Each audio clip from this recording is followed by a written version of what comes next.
Hello, everyone, and welcome. Today, we're diving into a truly chilling story. And this one comes straight from one of our subscribers, a man named Sahil. It's an incredible account of how something that should bring comfort can get twisted into your absolute worst fear. And it all begins with a simple lullaby. But that same lullaby is now my most terrifying nightmare. I mean, just let that sink in. A song that's supposed to be about peace, about soothing a child to sleep, becomes the soundtrack to pure terror. So, how on earth did that happen? Well, that's the story we're about to unfold. So, our story kicks off with four friends. We've got Sahil, Chirag, Arun, and Samay, and they're on a trip to Manali.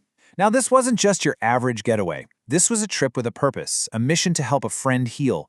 But as you can guess, it was about to take a very dark turn. You see, their friend Samay, who was always the life of the party, had just shut down. He'd become super quiet and withdrawn after his younger brother died in a tragic accident. So his friends thought, hey, let's get him to Manali. The fresh mountain air, the incredible views, maybe it could help bring the old Samay back. The plan was simple, a beautiful drive up to Rotang Pass. Everyone was feeling pretty hopeful. But as they were heading out of their hotel, the receptionist casually gave them this piece of advice. He said, try to be back from Rotang before 6 p.m. It felt a little strange, kind of ominous, but they just shrugged it off. They had no idea why he said it, but they were definitely about to find out. So when they asked him why, the receptionist told them that the name Rotang literally means Valley of Death or Pile of Corpses. Yeah, apparently local legends talk about this thing called a Mayavi Saya, an illusory shadow that haunts the pass after sunset. The friends, of course, just laughed. They figured it was just some spooky story to tell the tourists. That was a huge mistake. They drove off, totally carefree. So they had an amazing day up at the pass, but they started heading back way later than they should have. It's now around 9:15 p.m., the night is pitch black, a super thick fog is rolling in, and they're forced to drive really slowly on these dark, winding mountain roads. Peering through that dense fog, they spot a milestone on the side of the road. It reads Manali 28 km. But Sahil noticed something else, something really strange. There was a man sitting right on top of it, in the freezing cold, wearing nothing but a thin dhoti. Sahil felt a chill, but he didn't say anything. Okay, this is where things get absolutely insane. About 20 minutes go by, and they pass the exact same milestone again. Manali, 28 km. They were stuck in some kind of loop. But that's not even the scariest part. When they started talking, they realized they had all seen something completely different. Sahil saw the man in the dhoti, Chirag saw a little girl holding a toy, and Arun, who was driving, saw a black horse. How is that even possible? So think about that. One stone, one single moment in time, but three totally different realities. All the laughter in the car was just gone. It was replaced by this cold, creeping dread. They weren't just lost anymore. They were caught in something that just made no sense at all. The fear in that car was so thick, you could cut it with a knife.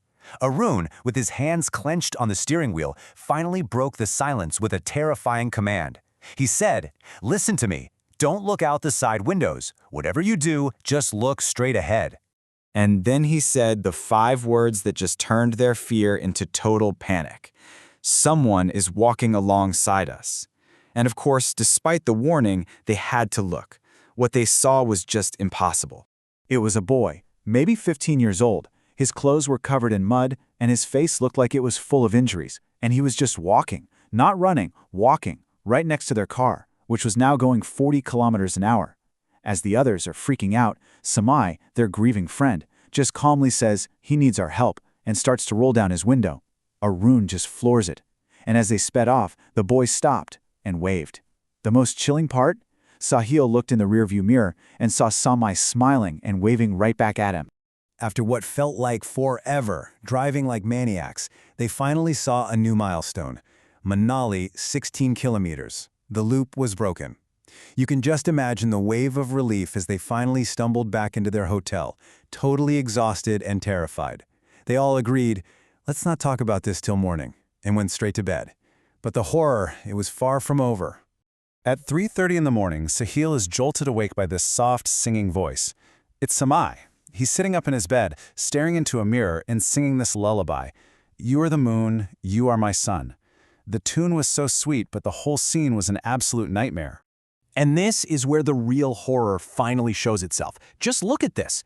In the room, Sahil sees his friend, Samai, just sitting there, singing this innocent little lullaby. But his reflection? The reflection in the mirror was something else entirely. Its eyes were blood red. There were dark marks on its neck, like it had been strangled. And it had this tiny, sinister smile on its face. That thing in the mirror was not their friend. Samai was possessed. As the friends, absolutely terrified, started backing out of the room, Samai turned to them. And with this innocent, almost childlike smile, he spoke, but in a voice that wasn't his. He said, "If I knock on your window at night, you'll open it and help me, won't you?" And then he just collapsed, completely unconscious. The next morning, there was no more denying it. They were in way over their heads. They remembered the hotel receptionist's warning and knew they needed local help, and fast. They immediately took the still unconscious Samai to a local pandit, a Hindu priest. The pundit just took one look at Samai and knew exactly what was happening. He told him an evil spirit, what he called a Buddha Saya, had attached itself to him. He explained that these things prey on people who are grieving. They pretend to be a loved one who has recently died, in this case, Samai's little brother, to trick the person and gain control. So the pandit immediately got to work. He performed a 3-part exorcism. First, something called Nazar Utarna, which is a ritual to ward off the evil eye. Then came Jad Punk, which involves ritualistic chanting for healing. And finally, a puja, which is a formal prayer ceremony to completely cleanse him. And as the ritual reached its climax, Samai started to vomit violently. But it wasn't food. It was this thick, black, strange liquid. It was grotesque for sure, but it was also a clear sign. The evil spirit had just been physically forced out of his body. So, in the days after, Samai made a complete recovery. He actually had no memory of anything that happened and was totally back to his old, cheerful self. So, in a very twisted way, the trip actually worked. But for Sahil, the one who told us this story, the experience left a scar that would never fade. And this is really the key takeaway. While the immediate danger was over, the psychological horror was permanent. Sahil finishes his story by saying, "Every night I have dreams of his lullaby, a beautiful, simple song, now forever tied to a night of absolute, unimaginable horror." It really leaves you with a haunting question, doesn't it? That lullaby was probably something Samai connected with his little brother, a memory of love and comfort. But on that dark road, in the valley of death, that beautiful memory was twisted and used as a weapon against him. It just makes you wonder, how can a place or an experience have that much power to turn our most innocent memories into our very worst nightmares?